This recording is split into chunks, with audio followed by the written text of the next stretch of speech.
আসসালামু আলাইকুম ওয়া রাহমাতুল্লাহ। নতুন একটা ভিডিওতে সবাইকে জানাচ্ছি স্বাগতম। আজকের ভিডিওর বিষয় হচ্ছে যে রাতের উহুদ পাহাড়। এটা হচ্ছে আমাদের সেই উহুদ পাহাড়, যে উহুদ পাহাড়ে আমাদের প্রিয় নবী হযরত মুহাম্মদ সাল্লাল্লাহু আলাইহি সাল্লামের দাঁত মোবারক শহীদ হয়, যে উহুদ পাহাড়ে আমাদের প্রিয় নবী রক্তাক্ত হন। এটা হচ্ছে আমার নতুন চ্যানেল। সবাই আমার এই চ্যানেলটি লাইক, কমেন্ট, শেয়ার, সাবস্ক্রাইব করে অবশ্যই পাশে থাকবেন। আগের চ্যানেলটি কোনো একটা কারণে নষ্ট হয়ে যায়। এই উহুদের ময়দানে ৭০ জন সাহাবী শহীদ হন।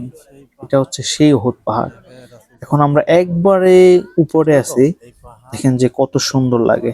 চারিদিকে পাহাড়ে, আগে পাহাড়ে লাইট ছিল না, এখন পাহাড়ে লাইটও দিছে আর কি।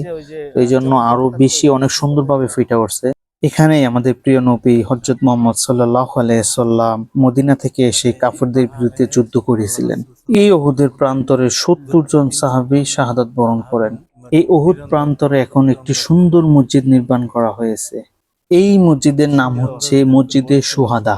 দেখেন পাহাড়ের উপরে লাইট গুলা দেওয়ার কারণে এখন জায়গাটা অনেক সুন্দর করে ফুটে উঠছে। চারদিকে যেদিকেই তাকায় ওইদিকেই শুধু আলোকিত আর আলোকিত। মানে মানুষের যেই বড় বড় পাহাড়, উঁচু উঁচু পাহাড়, যে মানুষের যে একটা ভয় থাকে, এরকম কোনো ভয় বা এরকম কোনো কিছু নাই। মানে রাত রাত আর দিন নাই এখানে, যে ২৪ ঘন্টাই মানুষ উঠতে থাকে, সকাল আর বিকাল নাই, দুপুর নাই। মানে সোজা কথা হচ্ছে যে ২৪ ঘন্টাই এখানে মানুষের ভরপুর থাকে। দেখেন আমরা এখন আছি একবারে উপরে।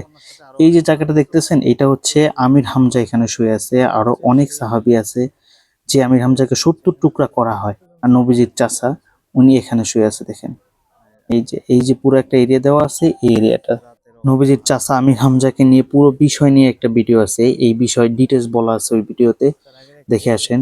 আমাদের সেই প্রিয় নবীর চাচা, যাকে ৭০ টুকরা করা হয়। দেখেন যে কি অসাধারণ, মসজিদটা খুবই অসাধারণ লাগে। আগে এই দোকানগুলো ছিল না, এই যে নিচে যে ছোট ছোট দেখতেছেন, এগুলা সবগুলা হচ্ছে দোকান। আসলে এত উপরে আছি যে এর থেকে নিচের দিকে তাকালে সবকিছু মনে হয় ছোট ছোট মনে হচ্ছে। যে এই উহুদ পাহাড় হচ্ছে মসজিদুল নববী থেকে মাত্র ৫ কিলোমিটার। আলেমগণ বলেন উহুদ পাহাড় ইতিহাসের একটা সাক্ষী। জীবনে হযরত মুহাম্মদ সাল্লাল্লাহু আলাইহি সাল্লামের নির্দেশনা না মানলে মুসলিমরা কি পরিমাণ দুর্ভোগে পড়বে, তার জলযন্ত্র উদাহরণ উহুদের প্রান্ত। মানুষ যদি এখান থেকেও শিক্ষা না নেয়, তাহলে আর কখনো শিক্ষা হবে না আমাদের মুসলমানদের। এই শিক্ষা শুধু যুদ্ধের দিনে নয়, যে নবীজির আমলে যুদ্ধ করছে ওই শিক্ষা শেষ না। এই শিক্ষা হচ্ছে পুরো জীবনের একটা শিক্ষা। তো আজকের ভিডিওটা এতটুকুই। ভালো লাগলে লাইক, কমেন্ট, শেয়ার, সাবস্ক্রাইব করবেন। আর কোনো ধরনের কোনো ইনফরমেশন দিতে যদি আমার ভুল হয়ে থাকে, অবশ্যই ক্ষমা দৃষ্টিতে দেখবেন। ভালো না লাগলে দেখতে থাকেন, ইনশাআল্লাহ দেখতে দেখতে ভালো লাগবে। আল্লাহ হাফেজ, দেখা হবে পরবর্তী কোনো ভিডিওতে।